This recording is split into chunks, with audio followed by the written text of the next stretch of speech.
Greetings, dear ones. I'm Kryon of magnificence.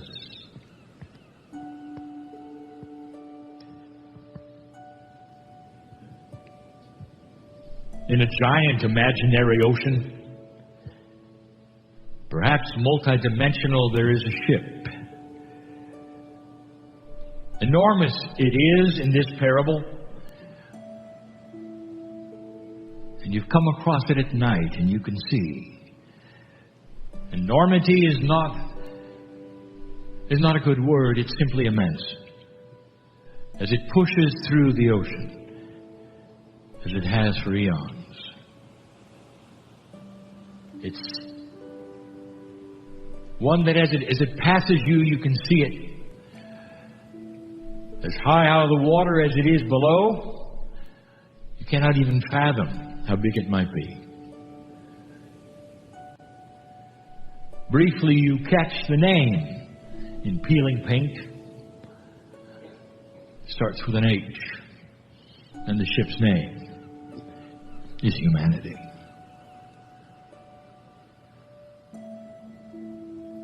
The ship is sinking, I know it is, he said. Wide-eyed, a man from at least 50 cultures below the promenade. A deck that very few go to. They said, we can hear it. He was talking to one of the ship's mates who happened to be doing some maintenance.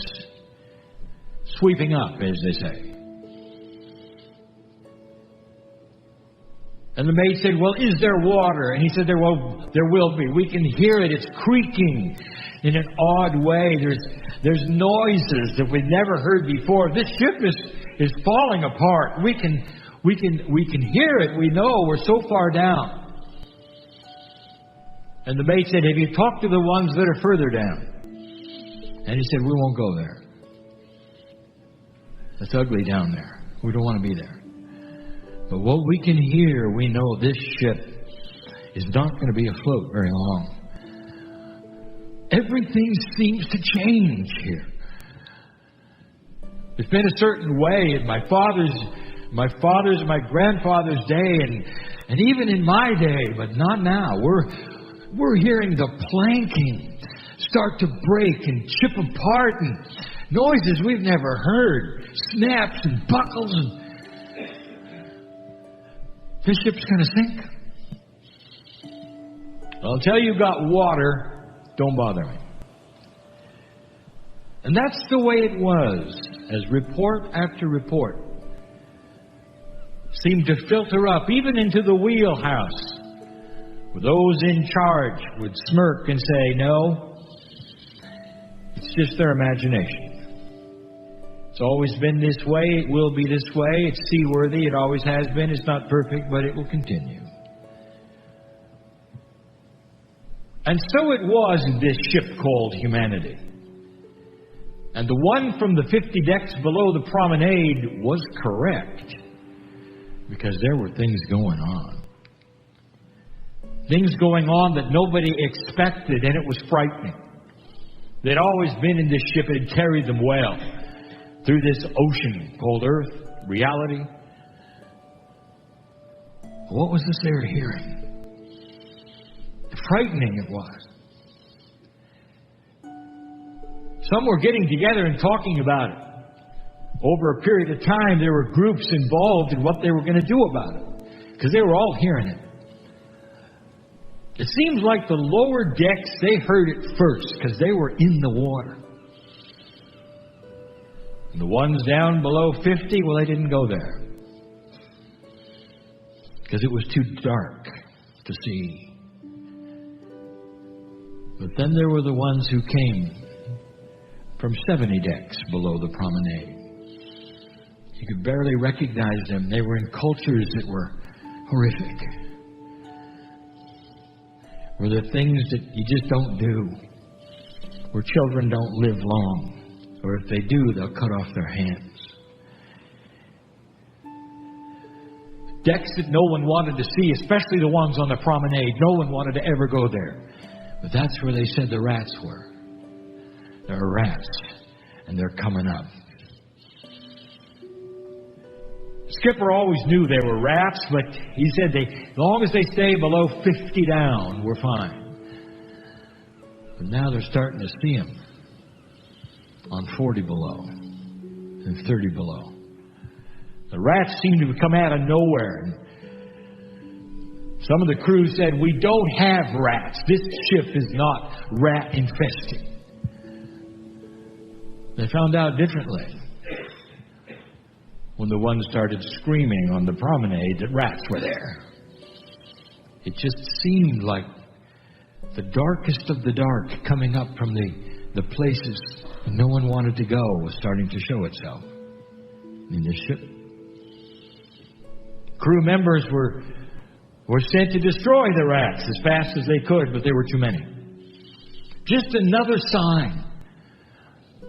What happens when a ship is going to sink? Well, the rats know, They're leaving the ship. Couldn't hide it after a while.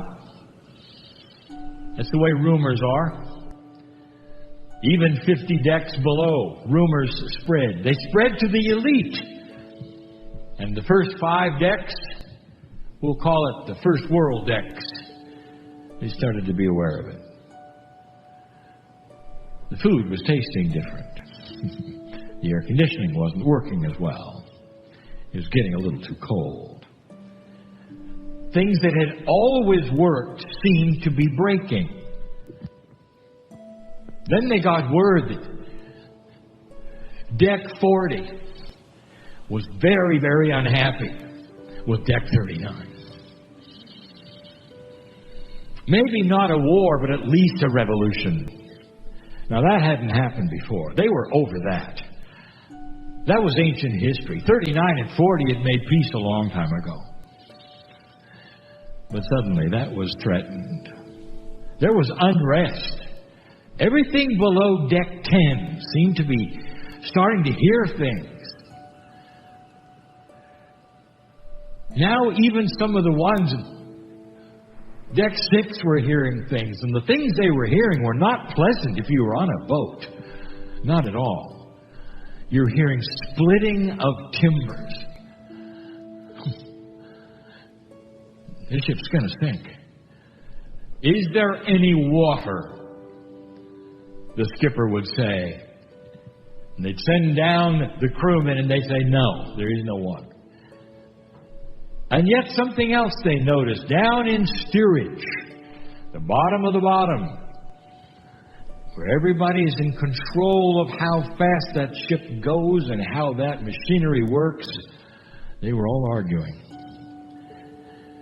Because it seemed like the ship was slowing down. And yet the propellers were going just as fast as they ever had before, but the paradigm of how fast things should go with how much fuel is used and where you get it and how you get it was breaking down. There are even some that said, we may run out of fuel. We're going to have to do something different, or this ship is going to stop. And everybody knows that the ship can't stop, because if it stops, it'll pull water into it. It must keep going. And so, dear ones, this parable continues. And you could say that year after year, it got worse. The rats kept coming. Now they noticed that even the rats were abandoning ship. Literally, jumping out. They didn't want any part of it. Some of those in the decks below were so unhappy and so sure the ship was not going to sink, they took their own lives. They were convinced it wasn't going to work. Such is what cultures do 50 decks down, I'm told. Ones that you would never want to see. Ones that are controlled by those who are unbalanced and dysfunctional. And so this ship called humanity was in trouble, seemingly. And here's what I want to tell you.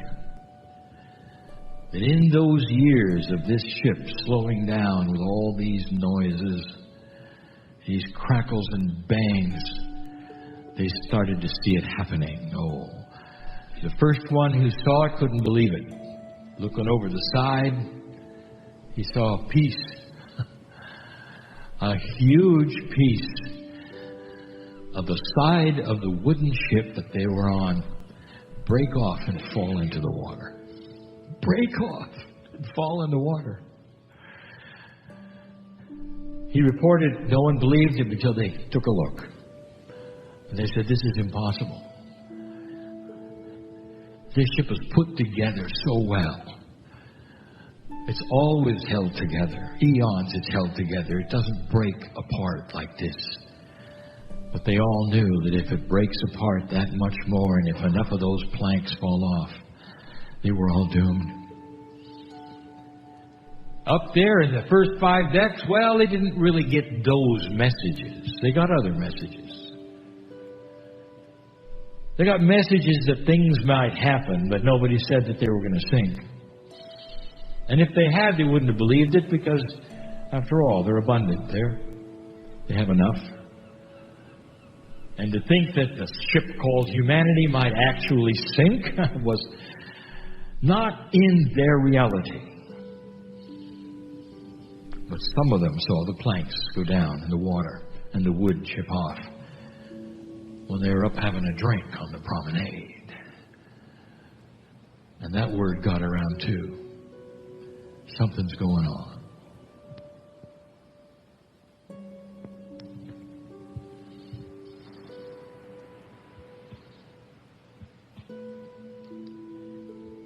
If you listen to your news, dear ones, the ship is sinking. It's sinking in every single way that you're used to. And all the things that you might count on are starting to erode. That's what they would tell you. Because that's what it looks like in that dimension that humanity has always been in. You see, the ship is not going to last, they say. Let me introduce you to something that some heard and some did not. Some saw and some did not. One of the children sneaking in to one of the decks that is odd and unusual. A deck you were told to stay away from. Because on that deck there were things unexplainable that go on. So you don't want to go there. But children, they're inquisitive. And they went to that deck. There was a lot of light there, more than usual. But the thing that they heard that they'll never forget was the singing. A whole deck.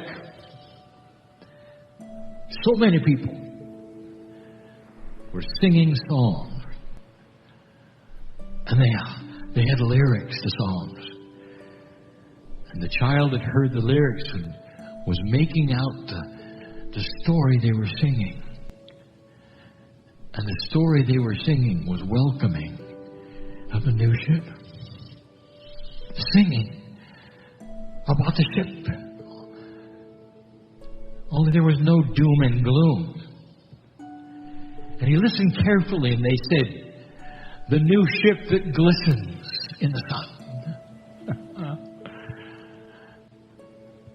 He didn't know what to make of it.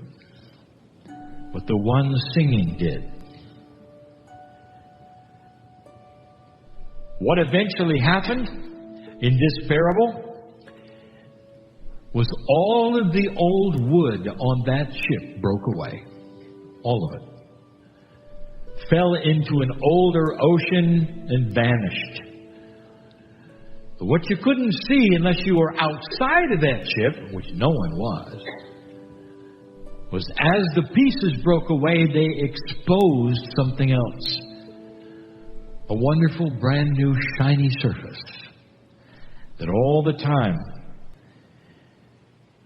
had been there but not revealed.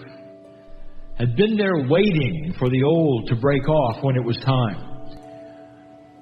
And all the other decks, all they saw was the breakup. They didn't see the new shiny, the metal that was replacing the wood. The ship seemed to be slowing down in the water because the engines were old and they weren't functioning right. Until they got new engines. Engines that worked differently than anyone ever thought an engine could, with no fuel. Slowly, this ship revealed itself, this humanity, and it actually renewed, almost like it was biological, like it was a body that rejuvenated itself, but it never had, and no one expected it ever would. And those on the lower decks remained afraid. When you said you're going to be okay, it's not going to sink. You see, the ship is alive. They said, that's impossible. That's not happening. Something is wrong. That is evil. And there are so many who saw a rejuvenating ship and were so afraid that nothing changed as long as they lived. And they feared it all their lives until their death. That also is happening right now. Because sometimes when those see light, they don't know what it is, or they think it's fake. And instead of a revelation of beauty and compassion and love, all they see is a cult. And they don't want any part of it. And they will slink to a lower deck in order to find what they're used to, until they settle with the others. And they say, I'm happy now because I'm on a deck called fear. And everyone's afraid. So I have everyone on board with me, feeling the same way. Slowly the deck started isolating themselves into those who were believing it and seeing it, and those who were not. Those who were afraid and will always be afraid, and those who would deny what was actually happening before their eyes. The rats all left. All of them. Nobody wanted to go to those decks below 50. But now it seemed to be okay, because those decks below 50, they were starting to clean themselves up. They're below the water line, all of them. And they realized there was no water. It's interesting, is it not, that the ones that were in so much filth and horror were some of the first to come out of it. I have just painted a picture of a new reality, of a new society and a new humanity for the next 300 years. Things are going to happen that you don't expect. Finally, the skipper, who had always been in charge of skippering this ship, his family, those before him, resigned. Because he said, I don't know how to operate this ship. It seems to be operating itself. Higher consciousness is like that. It doesn't need the kind of leadership of an old earth. You haven't seen it yet, and you don't know what you don't know. But higher consciousness, incoherence, is a consciousness that runs itself in a very, very functional way. That's all I can tell you about what might be coming in the hierarchy of what you call government and management. It won't look the same as it has for the last 200 years. And some of you right now who are astute are seeing your government with some of the pieces falling off. And some of those who don't want to pass laws, all they want to do is eliminate the other one. That's the ship you're on, and it begins now. The ship won't sink. All of those doomsdayers who are in another kind of reality, another kind of paradigm, believe that in order to have something different, you have to eliminate what you have. And that means your economy must fail completely. It must go down to the bottom and be rebuilt.